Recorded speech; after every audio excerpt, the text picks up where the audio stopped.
என் அன்பான சாய் சொந்தங்கள் அனைவருக்கும் வணக்கம். மீண்டும் உங்களை சந்திப்பதில் மிகுந்த மகிழ்ச்சி அடைகிறேன். இந்த பதிவு நான் 2 நாளாக வீடியோ போட முடியல. ஏன்னா நமக்கு நிறைய வேலை இருக்குது சாய்ராம். உண்மையிலே பாபாவை கூட உட்கார்ந்து நமக்கு அவருக்கு சேவை செய்கிறதுக்கு உண்மையிலே நிறைய வேலைகள். அது இல்லாமல் பாபா நம்மளை அடுத்த கட்ட நடவடிக்கை போகிறார். ஏற்கனவே ஒரு 21 நாள் பூஜை ஒன்று முடிஞ்ச, இப்போ 42 நாள் அந்த பூஜையை ஆரம்பிச்சிருக்கிறோம். இப்படி நமக்கு நிறைய வேலைகள் அப்பா கொடுத்துருக்குறாரு. ஏன்னா ஆன்மீகத்தை தேடி போகும்போது அது மிகப்பெரிய கடல் மாதிரி இருக்குது. அந்த கடலை நாம் சாதாரணமாக ஒரு துளி மண்ணு மாதிரி இருக்கிறோம். நாம் அறிஞ்சது கொஞ்சம்தான், இன்னும் மரியாதை நிறையா இருக்குது.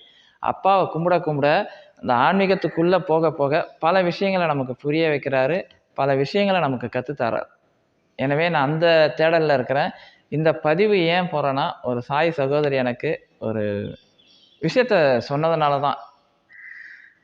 அவங்க ஒரு வீடியோ லிங்க் அனுப்புனாங்க யூடியூப்லேருந்து. நான் பொதுவாக அந்த மாதிரி வீடியோ லிங்க் எதுவுமே நான் பார்க்கறதில்ல. உண்மையிலே நேரம் இல்லை.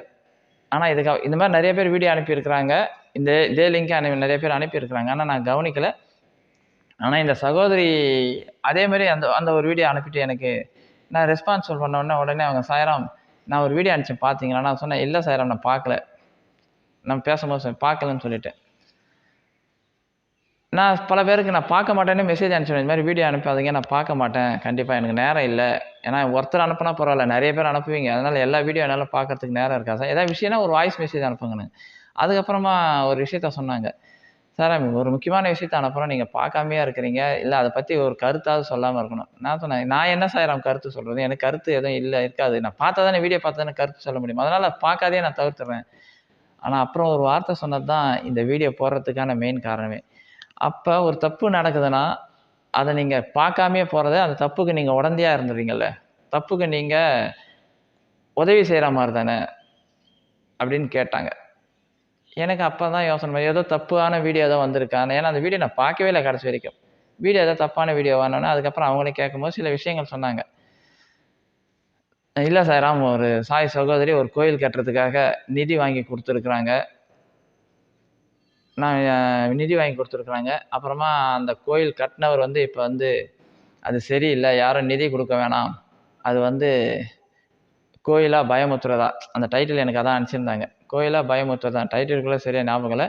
இது கோயிலா இல்லைன்னா பயமுத்துறதா, யாரும் அந்த கோயிலுக்கு யாரும் பணம் கொடுக்க வேணாம், இப்படிலாம் இருக்கிறாங்களா சார், இதை பற்றி நீங்கள் கருத்து சொல்லாமேன்னு கேட்டாங்க எனக்கு. நான் உங்கள் எல்லாருக்கும் ஒரு பணிவான வேண்டுகோள், நான் இந்த கட்டத்தெல்லாம் தாண்டிட்டேன் சாய்ராம்.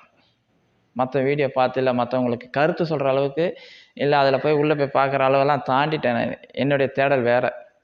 இன்னும் நான் இங்கேயே உட்காந்துன்னு குறை சொல்லிக்கின்னு இல்லை மற்றவங்கள பற்றி பேசின்னு இருக்கிற வீடியோலாம் இனி வராது. இந்த சகோதரி மட்டும் எனக்கு அனுப்பியிருந்தா பரவாயில்ல, விட இந்த வீடியோ எனக்கு பல பேர் அனுப்பியிருக்கிறாங்க. அதுக்கப்புறம் தான் போய் பார்க்கும்போதெல்லாம் நிறைய வீடியோ இதே சப்ஜெக்டில் நிறைய வந்திருக்கு வீடியோ. நான் இந்த சகோதரிக்கிட்ட கேட்டேன், இந்த கேள்வி தான் எனக்கு வீடியோ அனுப்புனவங்க எல்லாருக்கும். நீங்கள் அந்த கோயிலுக்கு போயிருக்கிறீங்களா? ஏன்னா ஒருத்தர் சொல்கிறத பற்றி நம்ம முடிவு எடுக்க முடியாது. நான் இந்த சகோதரிக்கிட்ட, நீங்கள் அந்த கோயிலுக்கு போயிருக்கிறீங்களா? இல்லை அவர்கிட்ட நீங்கள் கோயில் நடத்துகிறவர்கிட்ட பேசியிருக்கிறீங்களா? இல்லை சார், நான் கோயில் போனதில்லை. கோயில் எங்கே இருக்குன்னு தெரியுமா? தெரியாது சார். அப்போ ஒரு விஷயத்தை பற்றி முழுமையாக தெரியாமல் நாம் அதில் குறை சொல்லக்கூடாது. குறை இல்லை, எதையும் சொல்லக்கூடாது. ஒருத்தர் வீடியோ போடுறாங்கன்னா அதுவும் உண்மையாக இருக்குமான்னு நமக்கு தெரியாது. ஏன்னா இந்த சகோதரிக்கு நேற்று வரைக்கும் அவர் நல்லவராக இருந்திருக்கிறாரு. நல்லவராக இருந்ததுனால தான் பணம் வாங்கி கொடுத்துருக்குறாங்க. காலப்போக்கில் அவரோட நடவடிக்கை ஏதோ தப்பாக நடந்திருக்கலாம், இவங்க கண்ணுக்கு தெரிஞ்சிருக்கலாம். ஏன்னா நானும் அதை உண்மையாக சொல்ல முடியாது, ஏன்னா நான் நேரடியாக கூட பார்த்தது கூட இல்லை. அப்போ நாம் அதை தப்பாக நடந்திருக்கலான்னு நான் சொல்லவும் கூடாது. இவங்க கண்களுக்கு அவர் தவறாக அந்த வரவு செலவு கணக்கு கேட்டதில் ஏதோ பிரச்சனைகள் வந்திருக்கலாம். அப்போ இவங்க அந்த வீடியோ போடலாம். அப்போ நாம் ஒருத்தரோட தரப்பு மட்டும் கேட்டுட்டு குறை சொல்கிறது மிகப்பெரிய தவறு. நீங்கள் நேரடியாக அந்த கோயிலில் போய் அவரை பார்த்து பேசி அங்கே என்ன சொல்கிறாங்களோ அதுக்கப்புறமா நீங்கள் கருத்து சொல்லுங்கள், அது உங்களுடைய தனிப்பட்ட சுதந்திரம். ஆனால் இதில் நான் கருத்து சொல்லணும்னு சொல்கிறத தயவு செஞ்சு யாரும் இதை நம்ம ஏற்றுக்கக்கூடாது. ஏன்னா ஒவ்வொருத்தருக்கும் ஒவ்வொரு அளவுகோல் இருக்குது சார். ஒருத்தருக்கு நல்லதாக தெரியும், இன்னொருத்தருக்கு கெட்டதாக தெரியும். ஒரு நீதிபதி தீர்ப்பு எழுதுறான்னு வச்சிங்கன்னா குற்றவாளி கூண்டில், நான் தப்பு செய்யலைன்னு தான் சொல்லுவான், குற்றவாளி தான் தப்பு பண்ணுவேன். அப்போ அவருக்கு தப்புனா அவனுக்கு கெட்டதாக இருக்கும், பாதிக்கப்படாதவங்க நல்லதாக இருக்கும். ஏன்னா எல்லாரையும் திருப்திப்படுத்த முடியாது, உண்மையிலே எல்லாரையும் திருப்திப்படுத்த முடியாது. அதே போல் ஒரு கோயில் நடத்துறது எவ்வளோ பெரிய சிரமம் என்பதையும் எல்லாரையும் புரிஞ்சுக்கணும். உண்மையிலே கோயில் நடத்துறது ரொம்ப ரொம்ப சிரமம். எல்லாரையும் அனுசரித்து தான் போக வேண்டிய சூழ்நிலை இருக்கும். அப்பாவோட ஆசீர்வாதத்தோட. ஏன் இதை சொல்லனா, ஒருத்தரோட கருத்து மட்டும் கேட்டுட்டு நம்ம சொல்லக்கூடாது. ஏன்னா பாபாவை பற்றி நிறைய வீடியோ எனக்கு போட்டிருப்பாங்க. பாபா வந்து முஸ்லீமு, அவர் வடநாட்டு சாமியை கும்பிடலாமா, இப்படி நிறைய பேசியிருக்கு வீடியோ எனக்கு அனுப்புவாங்க. நான் அதெல்லாம் புறம் தள்ளிடுவேன் எதையும். ஏன்னா ஆத்மாத்மா யார் கடவுளை பார்க்குறாங்களோ குறைகள் வெளியே வராது. குறைகள் இல்லாத மனுஷனே இருக்காது. குறைகள் இல்லாத மனிதர்கள் ஒன்று பிறந்த குழந்தை, அதுக்கும் குறைன்னு சொல்லுவாங்க. ஏன்னா அழுவாமல் இருக்குது, சிரிக்காமல் இருக்குது, இது ஏதாவது குறை சொல்லுவாங்க. இறந்து போன பிணம், 2 பேருக்கு மட்டும்தான் குறை நாம் எதுவும் சொல்ல முடியாது. குறைகள்லாம் இருக்க தான் செய்யும், எல்லா இடத்துலையும் குறைகள் இருக்கும். நாம் குறைகளை மட்டும் பார்த்தா வாழ்க்கையில் வரவே முடியாது. எனவே நான் மற்றவங்களை குறை சொல்கிறத நான் எப்பயோ தவிர்த்துட்டேன். ஏன்னா இறைவனுக்கு தெரியும் எது நல்லது எது கெட்டதுன்னு. சத்குருவுக்கு தெரியும். அவருக்கு தெரியாமையா இருக்கும் ஒவ்வொரு விஷயத்தையும். இறைவனுக்கு தெரியாமையா ஒரு விஷயம் நடக்கும். எல்லாத்தையும் நானே கண்டுபிடிச்சி நானே பேசுறதுக்கு நான் அவ்வளோ பெரிய ஆளான்னு. ஏன் இந்த பதிவுனா, இன்றைக்கி அந்த சகோதரி அந்த கோயிலை பற்றி பேசிட்டாங்கன்னு வச்சுங்களேன். இதை பற்றி எனக்கு அனுப்பிட்டீங்க. நாளைக்கு இந்த சகோதரி இன்னொரு விஷயத்த, இது ஒரு எக்ஸாம்பிளாக சொல்லுவான், கடவுள் பாபா கடவுளே இல்லை, நான் இப்போ தான் உணர்ந்தேன், அவர் ஒரு மனிதர், மனிதரை நாம் எப்படி கும்பிடலாம், இதை விட நமக்கு வந்து முருகர் தான் உண்மையான கடவுள், முருகரை கும்பிடுங்க அப்படின்னு ஒரு பதிவு போட்டால், நீங்கள் திருப்பி எனக்கு அந்த வீடியோ பதிவு அனுப்பிட்டு சாய்ராம் இப்படி போடுறாங்களேன்னு கேட்பீங்க. அது தொடர்ச்சி இல்லாமல் போயிடும். அது உங்களுடைய அந்த ஜட்ஜ்மெண்ட்டு தப்பாக இருக்கும். எனவே தான் நான் பலமுறை சொல்கிறது, நீங்கள் ஒவ்வொருத்தரும் ஒரு விஷயத்தை பேசுறதுக்கு முன்னாடி, இல்லைனா ஒரு விஷயத்தை ஜட்ஜ்மெண்ட் பண்ண முன்னாடி 2 தரப்பையும் போய் விசாரிச்சுட்டு பண்ணுங்கள். நான் 2 பேரையும் நான் பார்த்ததும் இல்லை. எனவே இதில் எந்த கருத்தும் என்னால் சொல்லவும் முடியாது, சொல்லக்கூடாது. இதுதான் உண்மை, யதார்த்தம். எனவே இந்த மாதிரி வீடியோ லிங்க் தயவு செஞ்சு எனக்கு அனுப்பாதீங்க. கருத்தை தயவு செஞ்சு கேட்காதீங்க. நாம் கடவுளை நோக்கி போய்கினே இருக்கலாம் சார். கடவுள் நமக்கு ரொம்ப ரொம்ப முக்கியம்.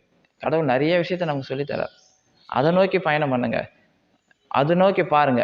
காதில் நல்ல விஷயத்த கேளுங்க. யார் எது சொன்னாலும் காதை விட்டு நீங்கள் உங்கள் குடும்பத்தை பாருங்கள். எந்த ஒரு கருத்தும் நாம் சொல்வதனால எதுவும் மாறப்போகிறதில்ல.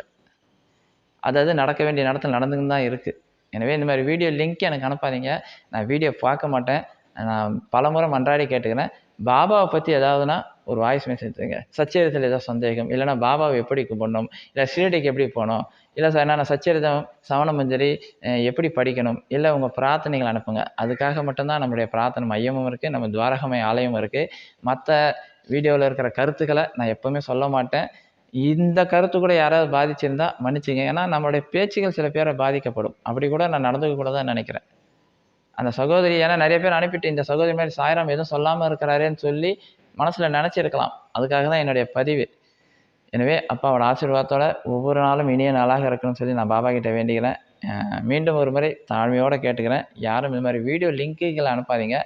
நீங்களும் ஒரு வீடியோ பார்த்து அதுக்கான முடிவு எடுத்துக்காதீங்க. ஏன்னா நம்ம 2 தரப்பையும் விசாரிக்காமல் எதையுமே நம்ம முடிவு சொல்லக்கூடாது சார். அது தெளிவாக புரிஞ்சுங்க. அது அப்படி சொன்னோன்னா அது ஒருதலை பட்சமாகிடும். வீடியோ பார்த்தீங்களா, திருப்தியாக இருந்தால் சந்தோஷமாக இருங்க. ஏன்னா நல்ல நல்ல விஷயங்கள நிறைய பேர் போடுறாங்க. நல்ல வீடியோலாம் பாருங்கள், நல்ல விஷயங்களை எடுத்துங்க.